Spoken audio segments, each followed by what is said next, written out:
I don't think I need to introduce Sharron Davies, but just a very quick précis. I mean, three Olympics as a competitor and virtually every Olympic since then as a commentator. Yes, it's Yeah. 76. Whoa. So, first Olympics at the age of 13 um, in Montreal, and absolutely fantastic medal tally from her career as an elite swimmer. And we all know about the silver medal that should have been a gold at Moscow. And Sharon's book, Unfair Play, details it all. If anyone hasn't read it, I can highly recommend. So, Sharon, welcome. And it's been a big week for sport. We've had two pretty major news stories this week. We had the FA protecting women's sport came that new policy came in on Saturday to much media attention. And we had the World Boxing finally pulling their finger out and putting together their eligibility policy, females and cheek swabs. So, which one shall we start with? What do you fancy talking about first? Oh, I don't mind. Just hit me with either. I mean, I've been talking about obviously Khalifa quite a lot in the last couple of days, and we talked about the FA. Obviously, also talking about California, where we've got Hernandez out there winning all sorts of different things as well. I mean, the crazy thing is, it always seems to take these individuals, to actually wake everybody up. In lots of ways, we were quite lucky in swimming that we had a Leah Thomas, a strapping great 6'4" bloke that everyone could see was a bloke who was extremely average as a male athlete and then transitioned a year later and was winning everything, and it was extremely obvious. And that helped us quite a lot in a way in the world of aquatics because we couldn't ignore it anymore. And I think what's been happening is that a lot of sports have been having their Leah Thomases and although obviously Khalifa's not trans, it's the same end story. So if they bring in sex screening, then that is going to mean that we have a protected category, which is what we're all after, just protected women's categories at all levels. It's you and I both know we speak regularly. This isn't just about elite. Elite is obviously what people see, but it's the tip of the iceberg. And the majority of women are recreational golfers or tennis players or, want to go and do their women's only swimming session. And I get very passionate about schools as well. I think probably one of the things that upset me the most was last summer I had an email from a mum who mentioned their 11-year-old daughter that had come home from a sports day. And the school decided to be inclusive and have races that everybody was in together. And not a single little girl had won an event all day. And Mm. she came home in floods of tears, going, "What was the point, mummy?" And I just really broke my heart that this is the message that we're giving our young girls at the moment. They're second class. And Yeah. I'm not going to have that. I'm just going to fight tooth and nail. I think with the schools is a really worrying one because the evidence is just stacking up that boys have a male advantage right from an early age. And, there's been quite a lot of research now that shows boys will run faster generally than girls, do all sorts of things. And girls need their category protected, probably from the start of primary Oh school. yeah, the information we've got coming, we've got lots of stats back from America where they're better at collecting stats than we are, and they can show that boys as young as 6 can throw and jump much higher than girls. Mm. Girls tend to be a little bit more organized and a little bit more intelligent in the way that they go about sport, which sometimes gives them, seems to give them a bit of an edge, but it doesn't really. It's only because they apply themselves in a slightly better way. The brute force of the physicality, even young boys are still better than, Mm. than young girls. So we need to sort out schools. And also the EHRC consultation is ongoing at the moment, and WRN will be putting in will be putting in our thoughts. Um, it's the thing that has troubled us is the word competitive Mm. in the sport. And millions and millions and millions of women do their park runs, do their golf, their Sunday morning knockabout tennis. Yeah. And we know, and that a lot of women are being put off sport because of the inclusion of males. So what's your take on that word competitive in the EHRC Yeah, guidelines. I mean, it worried me too, very much so. And who gets to define what is competitive? I have tried through my avenues the same way as you guys have tried through yours, and I am constantly in awe of all the hard work that you guys do. To make sure that Baroness Faulkner understands that competitive is anything where a time or a score or a place is recorded. Because if at the end of the day you have any form of competition, if you have a winner, that is competitive.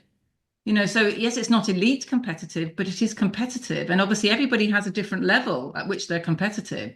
So you can't turn around and say, we're only going to say it's competitive if you're good enough. So therefore, if you're competing at the bottom, then not, that doesn't count. So I think that's terribly important that we can get this message through that anything that records a time, a place, or a position or a winner, a game of tennis, whatever the winner is, because they won three Mm. sets, whatever, then that is competitive. Mm, mm. So, I mean, I think the message is that the EHRC is taking consultation from individuals as well as organisations such as WRN. So, I mean, I think we should all contact them, rather than wait for organisations to do it. If any woman does a sport or Yes. recreational fitness activity of any kind, I mean, one of the things that we are very concerned about is swimming, and we talked earlier in the breakout room about swimming. And we hear from a lot of women about how they've been put off swimming because of the inclusion of males in women-only sessions, and it was included in our leisure centre report, the loss of women-only swimming sessions. But swimming seems to be in crisis. Well, it has been for quite a long time, and we asked 300 swimming pools over the period of COVID. So a Hmm. lot of local authorities used it as an excuse to run their swimming pools down. They deliberately did it so that when it came to reopen their doors after COVID, their pools weren't in a position where they could open them, or they could pass their health and safety. So therefore, it gave them an opportunity to close them, and then they just didn't, build another one or find an alternative. And so that was a sort of a manipulative position. The other problem we've had, of course, is that many of the local authorities have farmed them out to organizations, to run them for them. And if they're not making money, then they're trying to sort of bring them down as much as they possibly can. I mean, I have got so many soapboxes. My first soapbox is fair sport for women, obviously, that everyone knows I've been talking about for ages. Another one is just sport for women, getting more opportunities to actually do sport because we have such a small piece of the cake when it comes to the whole world of sport anyway. But the other one is facilities and trying to mandate facilities so that the government will say to local authorities, you have to have this many swimming pools, you have to have this many leisure centres, you have to have this many tennis courts, so that, and they do that a lot on the continent. They do it in Australia and Canada, America, all sorts of different places. We don't do it in the UK. We're one of the few countries in Europe that doesn't actually mandate for our leather facilities, which obviously is an investment in people's health and fitness. Yeah, yeah, definitely. Definitely. Really important one. And the grassroots thing. So going back to the football for a minute, because obviously that was a big story, covered quite a lot over the weekend. We had a little thought that if the FA is finally protecting women's football, what happens when women get to international events? Because UEFA and FIFA, we've got the Women's Euros coming up in July in Switzerland. What if one of those European teams fields a male on their team and UEFA haven't protected the category? What if we get to the World Cup and FIFA? I mean, Well, we have that and we problem, know don't we we? I know mean, there we are have the loads. problem with DSD, which is huge in football. Mm, Banda and people like this, they're exactly the same as Casa Semenya, exactly the same as Khalifa. These are male DSD athletes that have almost been recruited through the system because of the IOC changed their ruling, 10, 15 years ago. They have been deliberately brought through and nurtured to take spaces in women's sport because it gives them a very big advantage in something like football. mm, mm. So, we need to obviously address the trans identifying males in sport, but we also must identify the male DSD athletes in sport. So the only way we can get around both of that is sex screening, is a cheek swab, Yeah. and so that's what we need to be trying to push international football to actually do, whether they'll do it or no, because it always comes down to money. Yeah. And if you have these kind of stars that are well known and being awarded, BBC women's footballer of the year isn't a woman. Um, I don't know. I mean, honestly, I was today talking to someone and I was saying, if someone had said this is what's going to happen 20 years ago, you'd have laughed in their face. Mm. Yeah. Yeah. Yeah, that we were going to have men feeling their way into women's competition and then a bunch of people standing on the side clapping their hands at women losing out on their opportunities and their medals. I mean, it's too mind-boggling to even really understand how we got here. Yeah. But then, you mentioned right at the beginning the IOC and the Olympic Games and the East German period. I mean, there was 20 years that they allowed the East German state to dope their athletes, their female athletes, and every single person on the side of the pool in rowing and in track and field, which was the three big sports that they totally dominated in, everybody knew. And nobody stopped it for 20 years. And not only did whole generations of young women lose out on their medals, these East German girls are now really ill, and many of them have died. And the IOC just stood by and did nothing. And they even had people, who got out of East Germany and went to Lucerne with their little blue pills and went, "This is what I've been given," and they sent them away. Oh, that's shocking. Absolutely shocking. So moving forward to now with Kirsty Coventry, the new IOC president, she, in her campaign for the presidency, she very belatedly realised that women athletes are quite important, even though she's a highly decorated Olympian herself, and she wouldn't have won those medals if a male had been in her category. So what do you think? Do you think she'll come good on cheek swabs for all athletes? Or is she going to dither and Unfortunately, Kirsty is exactly the person that Thomas Bach wants in the job. So Thomas Bach now is the president, but not the president. I mean, so whatever Kirsty says and does is what Thomas Bach would want done, unfortunately. It's such a shame that Seb didn't get that position, because he would have literally changed everything. He would have cleaned up sport. He would have centered the athletes. He would have brought more professionalism into it. He would have been prepared to pay the athletes who are entertaining the world instead of paying the 100 IOC members to have this incredible lifestyle that they have off the back of all the athletes. I mean, it's so heartbreaking that that whole situation was manipulated the way that it was. I don't have a lot of faith that Kirsty will do anything off her own back. None at all. I think she might be forced into doing something because of Trump and the fact the next Olympic Games are in LA. And the Olympics can't afford another shambles like they had in Paris with the boxing or with any other sport. And I think Trump will be notified by the right people if there's anyone trying to sneak in to a women's event who shouldn't be there. So I think that the IOC might have to do something, but I still think that they will actually basically just put the problem onto the national, and international governing bodies. So it will be athletics will have to sort it out, boxing will have to sort it out, volleyball will sort it out, swimming will sort it out, whatever. We'll all be expected as international governing bodies to actually police our own sports. It won't come from the IOC, which is a real shame. I actually had a sex screening test in 1976 at my first Olympics. I was 13 years old. I can tell you firsthand, it took 10 seconds. It's literally at the end of a cotton wool bud. They go on the inside of your mouth, and that's it. Once in a lifetime. So apart from the fact that my 3 children, I have a piece of paper from the IOC that tells me I'm a female. Yeah. And it's the simplest thing in the world, and when I hear these people talk about it being intrusive, it makes my head want to explode. Because, we know that everyone has to submit to doping tests, which are random and often and quite intrusive. And there's no, well, I want to opt out of it. Thank you very much. It's the Olympics. I don't feel like it. That's part of the job. So to turn around and say that you can't submit to a sex screening test because somehow it's intrusive, but I'm going to have somebody stand and watch me pee, and is just ridiculous. I know. There was a quite a funny Twitter thread the other day when someone said it's so invasive, and everyone just piled in, including me.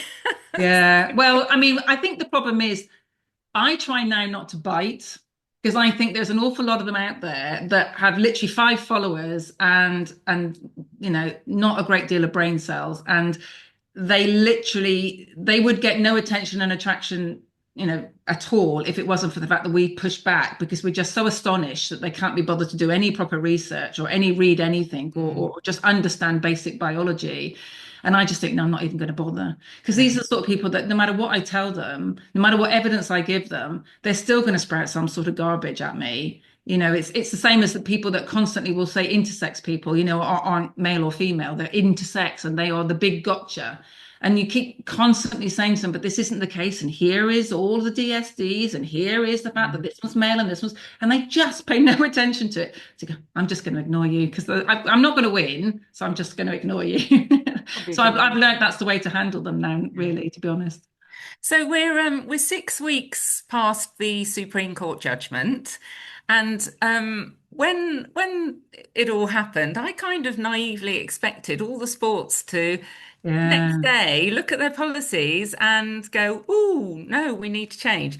However, I was looking through our Fair Sports Awards today and just updating and getting them a bit tidied up, and I was still astonished that of the 80 sporting bodies, not uh, slightly fewer sports, because some sports have more than one governing body, 80 sporting bodies, 41 still have unlawful policies. 25 are fair and safe from grassroots up to elite. And that is a huge improvement from the 6, which was 2 years ago. And then 14 are no policy or sort of looking at policy. Now, we've got quite a high bar for being a lawful gold policy. We take it from grassroots up to elite. So, say, British Cycling that have protected their competitions but haven't protected their breeze Mhm. recreational bike rides are, in our opinion, unlawful. So what are they playing at? I mean, we're hearing so much about, oh, we got to It's wait their for wet all. compromise, isn't it? I mean, that's what it is. It's them just capitulating really to the trans activists by going, well, we can't possibly look after everybody in the women. We're going to give you this. I mean, I remember sitting talking to a conservative, sports minister, and even the conservative sports minister said to me, well, can you understand that we can protect the elite and maybe we can fight for the elite, but we need to, we need to include them somewhere. And I went, well, yes, they are included. They're included in the men's. And this is the thing which calls me because they've never been excluded, have they? I mean, we all Mm, know this. This word inclusion is just garbage because they've never, ever been banned from sport.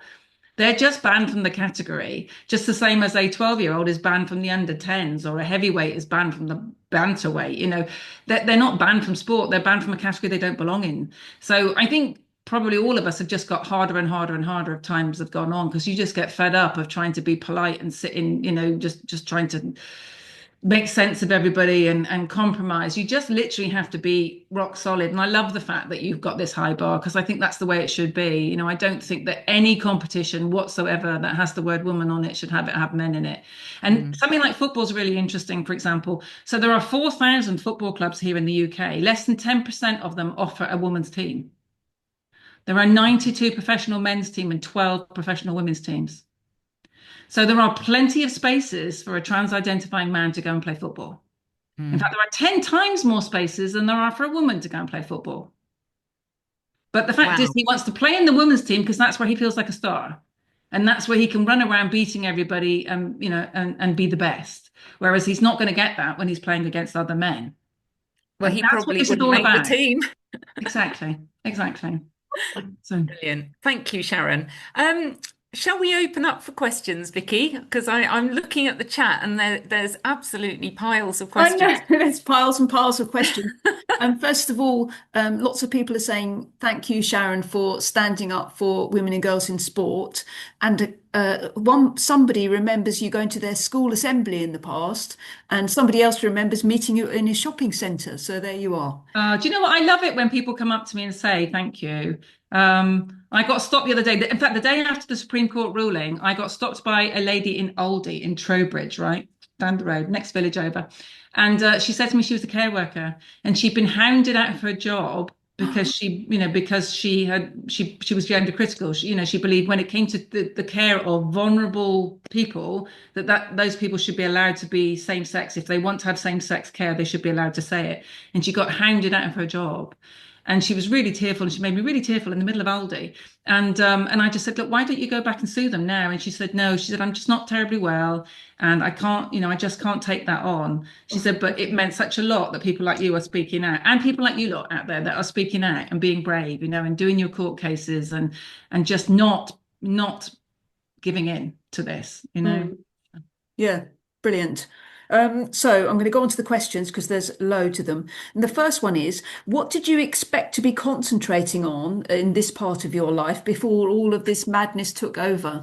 Jane and I were talking about just being grandmas, but then partly being a grandma to a granddaughter is why I fight for this, because I have a daughter who did track and field, and I now have a granddaughter who's really sporty, and I want her to have the same opportunities.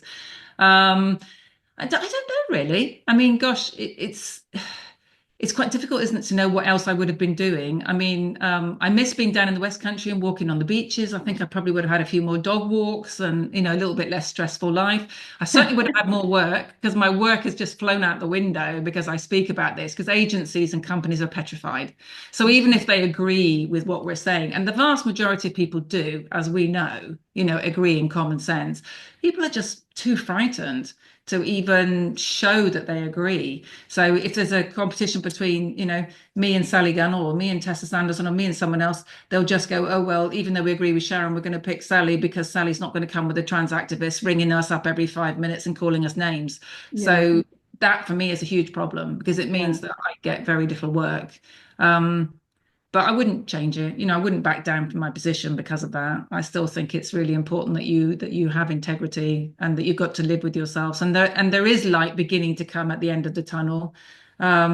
I just worry about our young people, not having the ability to critically think around this. I find quite extraordinary that generation of young 20-year-old women that are giving away all the hard-fought for rights that their grandparents and their grandmas and their mothers fought for without even thinking about where this will lead to. Yeah. Well, we do have a young women's rights network with some women in their 20s, really great women in their 20s who've been taking on people on university campuses and so on. So hopefully we can be a little bit of the fight back. Another question, has sports saved the gender critical movement? Has it helped us win hearts and minds?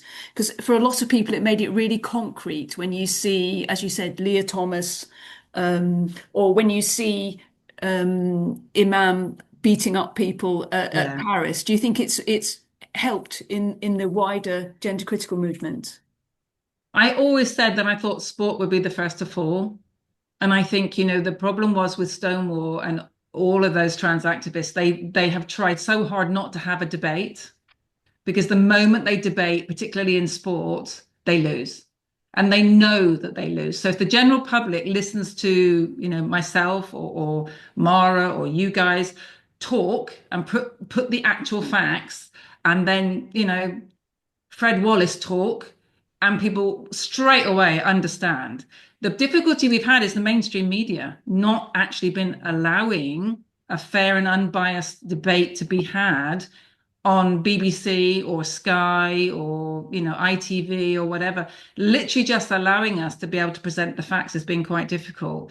But I've had a phone call today from Kathy, and she said that The Guardian wants to do an interview. My God, The Guardian wants to do an interview. So I think we are getting there. We are very, very, very slowly getting there. And I've always felt like it's a bit like a deck of cards. When it starts to go, it will go very quickly. It will be the dam will burst. And I think we will see things change quite radically once we can change it. And I think sport will probably be the catalyst to that. Yeah. It's very obvious. Can I just say something sure. about about the media stuff, because what was really interesting around this FA thing last week, obviously we get approached by various people. We got approached by The Guardian, which was the first time ever, I think, since I've been a member of WRN. So that was great. We were approached by Reuters to do a TV interview, and we were approached by a Swiss TV channel. So Heather did the Swiss TV, I did the Reuters, and they didn't use a single piece of my interview. They just went straight on the trans, that gold diggers team that has been doing all the interviews. And Heather got, I think, about less than 30 seconds on the Swiss French telly thing. And the hilarious thing was that they dubbed everything into French, and they dubbed the men with female voices. Outrageous, isn't it? It really Anyway, is I just thought outrageous. that just summed it up. You could tell. Do you know, one day we will be able to look back and work out why this has happened. Like, I just don't understand it. I will never understand it. As to why this has been allowed to happen. I know that if we all follow things back, usually it leads to the money, you know. But you kind of go, how have all of these well-known journalists just lost their brain cells? Yeah. And aren't able to critically think for themselves. You know, look at the number of people last summer that made themselves look stupid by calling Khalifa a female. Yeah. Well, that was one of the next questions. Do you have any sympathy for Steve Ballmer? No, not a single tiny little bit for any of them, because they all know, you know, the documentation that's come out over the last couple of days was available during that Olympic Games, right? I know it was available. I was shown it. So if I was shown it, I know damn well that the IOC saw it and that certain journalists saw it. So we know that that information was circling around. We also know what Caster Semenya was, you know, and we also know which part of the world has a very high prevalence of you know, that particular DSD. You know, we knew all sorts of things about Khalifa playing football and then coming back to boxing again, and having a passport that was in masculine and then was put back into female again. There was all sorts of things that are happening behind the scenes. And if little old me can find that out whilst I'm busy at the swimming pool, I'm damn sure that boxing correspondents and major newspapers can find that out. And yet they all were complicit in covering it up. And I go, to what ends? Because who in their right mind wants to see a man beat a woman up in a boxing ring? Who wants to take the risk that some woman could actually die from a broken neck, or, you know, a skull that gets broken in, or whatever? Who thought that that's a really clever idea? I just don't understand. Forget the fact that women are entitled to fair competition and to win some medals, you know, and to have competition free from men. Who actually wants to see women get seriously hurt? And yet that's what they went along with. Yeah. You know, and Thomas Bach absolutely knew all of this. Yeah. He knew he was putting a man in a boxing ring with a female. Yeah. No, that's horrific. The next question is, we've seen lots of publicity from the US at the moment about male athletes with lots of girls protesting.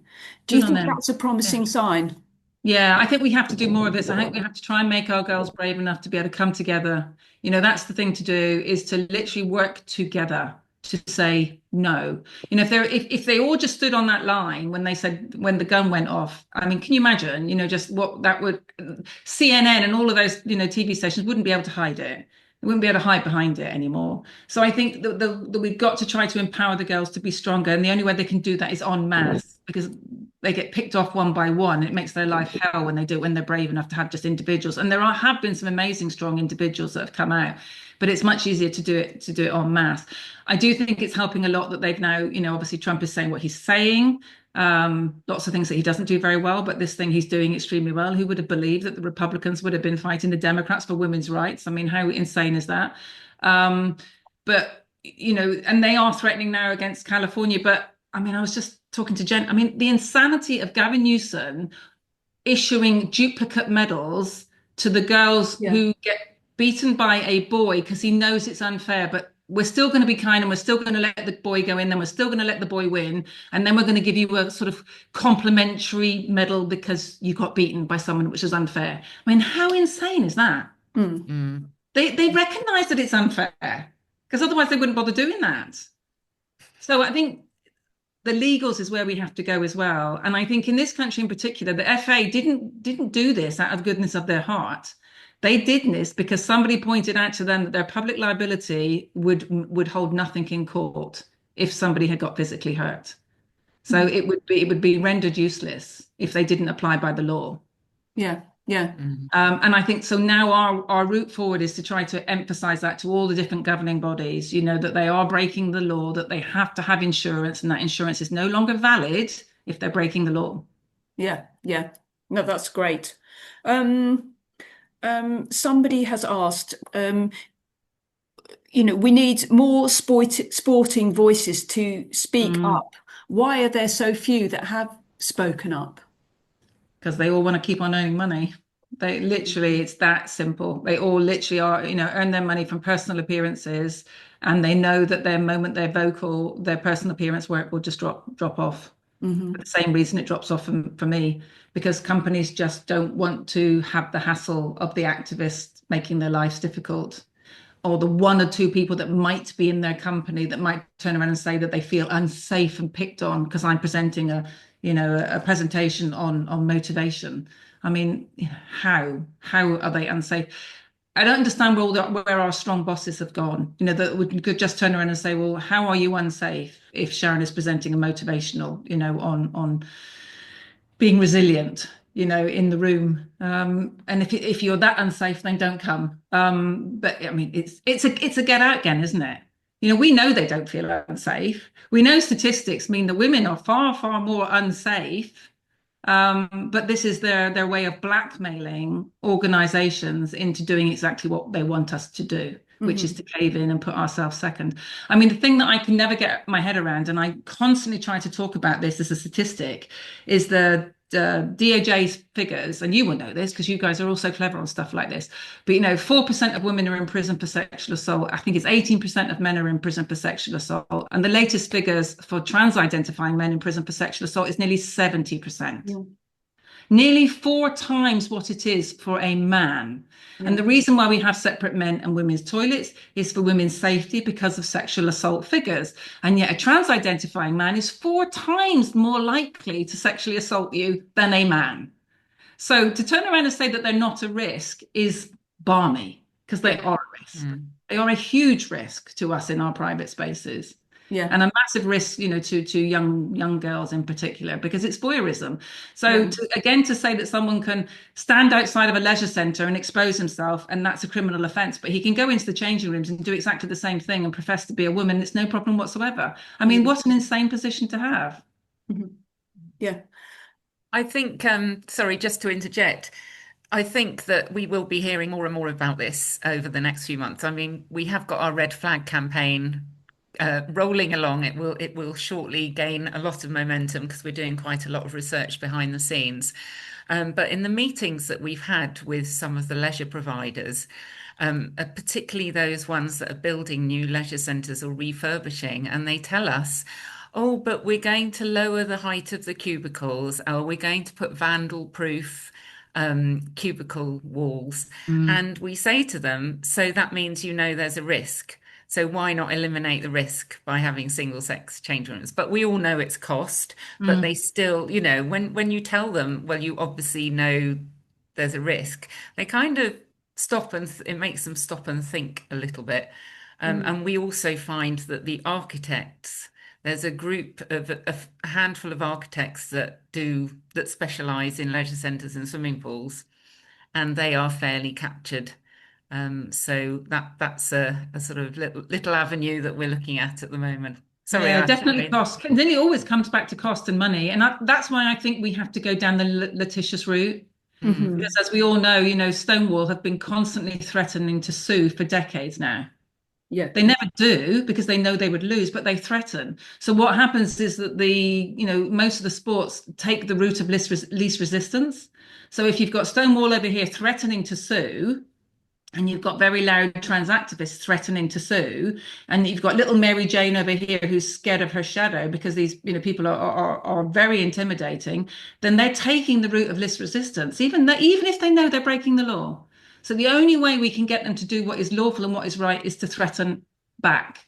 And I think we have to go down this route. And, the Force Scotland women, I mean, just, what they've done is incredible, but the bravery to do that and obviously the cost of doing it. But there are some things in play. I've got some stuff going on in the background that I'm working very, very hard on. And the next thing would be to create an organization that would do a very similar thing, maybe in the sporting world. So that's what I'm hoping we might be able to do that. And we also have J.K. Rowling offering to fund people in Yes. court cases as well, Yeah. which is huge Yeah. news. She's a superstar, isn't she? I mean, she just has all strength, which is incredible. Yeah. The next question is, what can we do about Parkrun?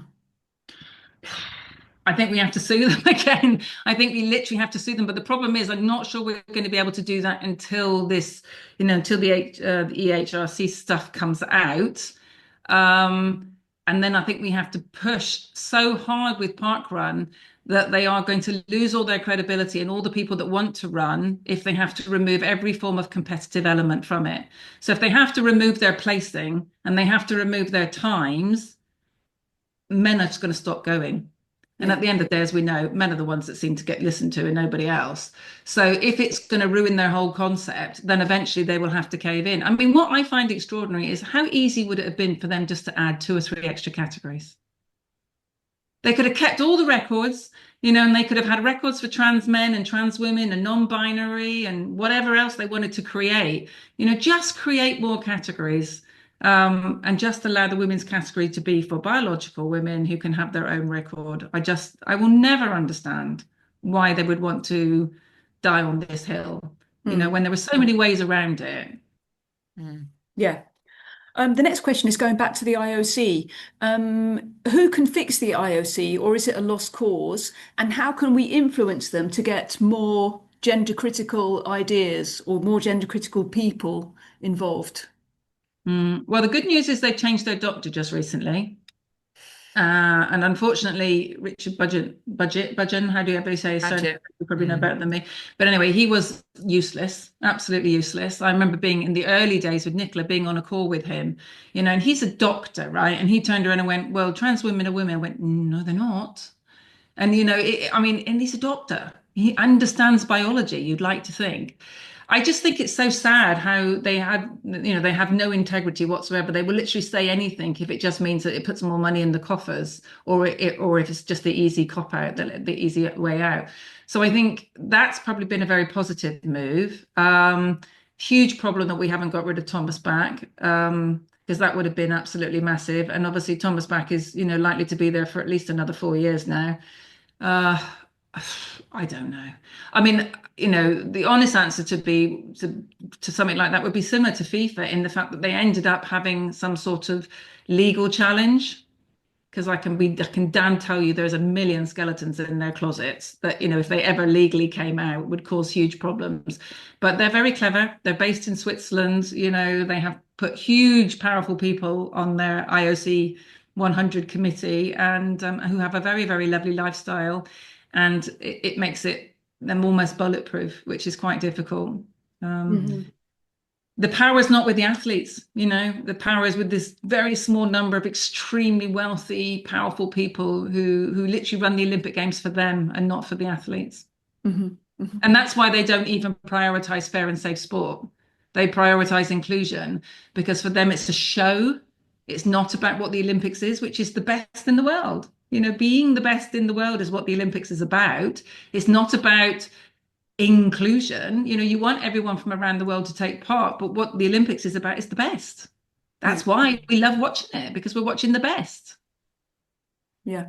The next question is, how many women and girls do you think have dropped out of sport or of fitness activities because of lack of single-sex spaces and lack of single-sex competition? Difficult to put a number on it. I mean, obviously, quite a few. I think quite a few middle-aged ladies have walked away from sport as well. It's not just our young people. It's literally people that do it recreationally and that do it to keep fit and do it to be social. And they just have decided they don't want to be put in this situation, which I think is a real shame as well. I think it's ethnic groups as well. Must be another group that have been affected. If you've got, I don't know, Muslim women that want to go swimming, and they can't possibly have a men in their group, so therefore then they can't carry on doing what, being in women only spaces.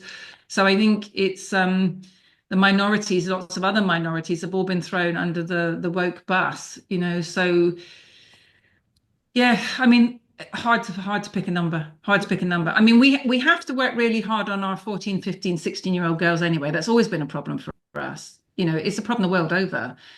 Girls just losing interest in physical activity. And one of the things I remember talking to a previous sports minister about was saying, well, why can't we get dance into, comprehensives? Why do they have to do hockey or cross country, right?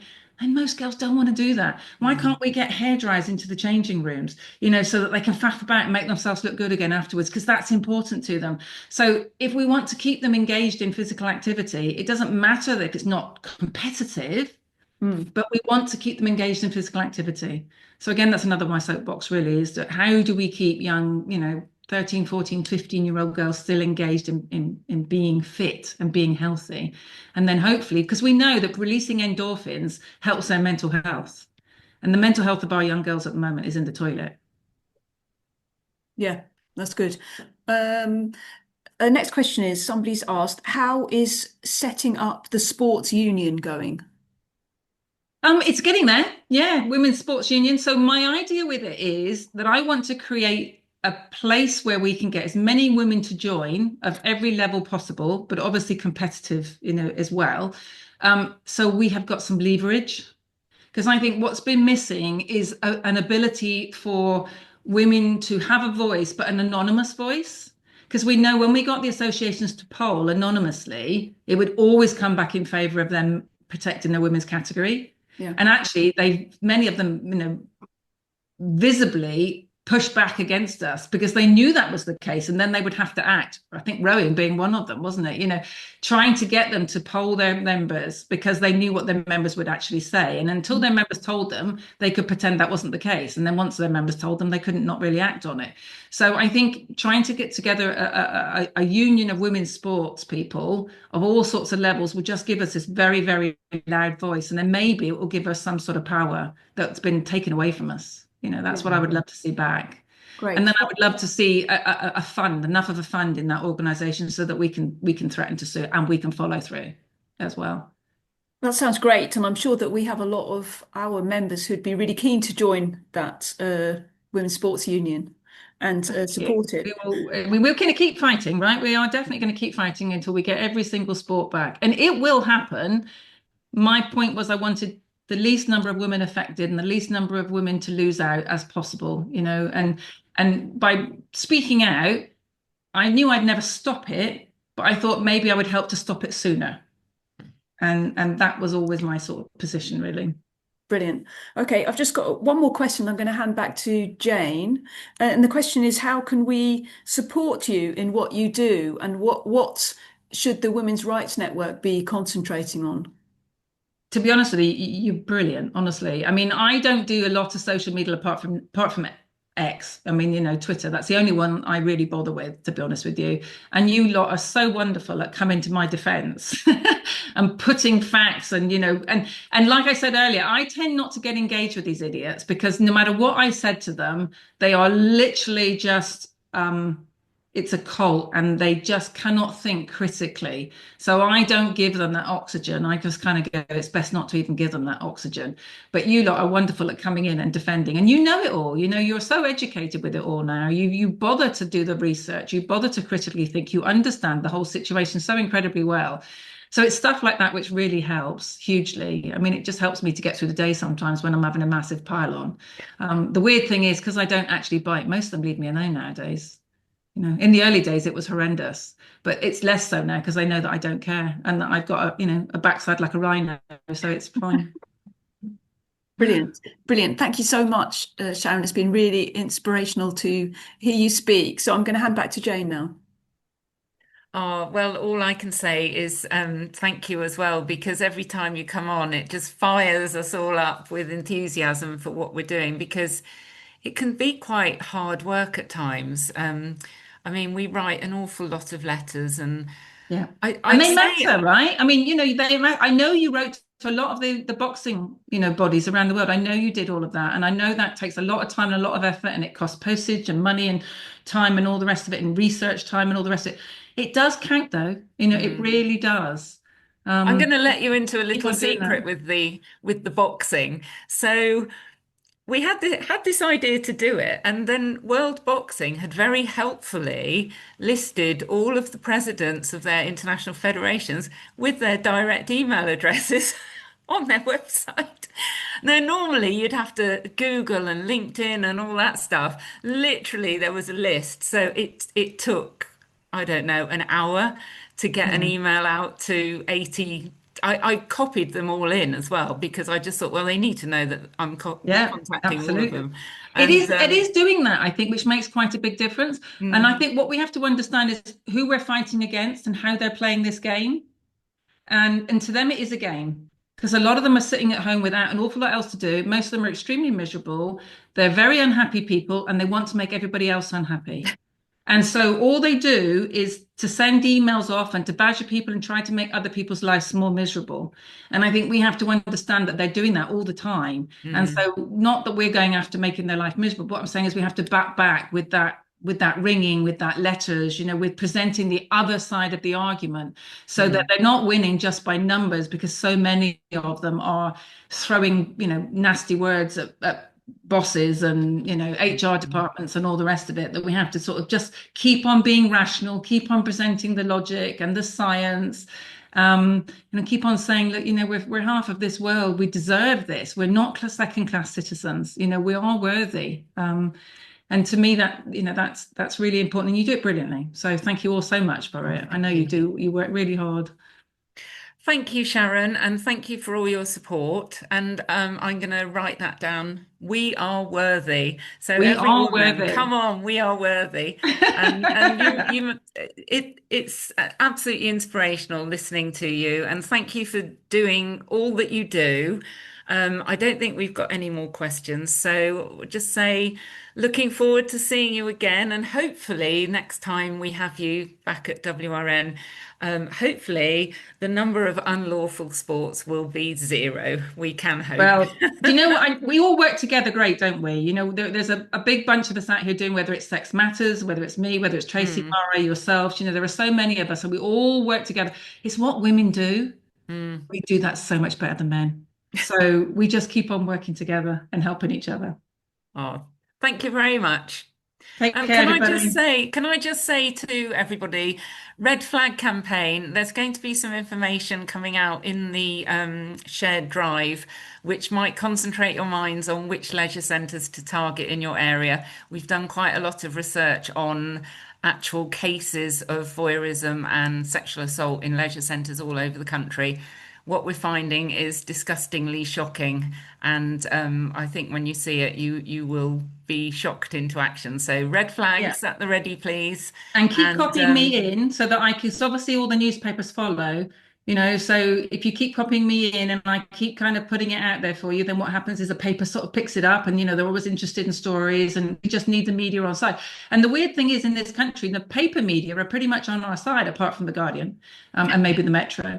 But it's the fact that Sky, BBC, and ITV are so anti that I just don't quite get my head around. But paper media, and the Telegraph, thank bless them, they keep on going. Brilliant. All right. Thank you so much, Sharron. Really appreciate you coming. Bye.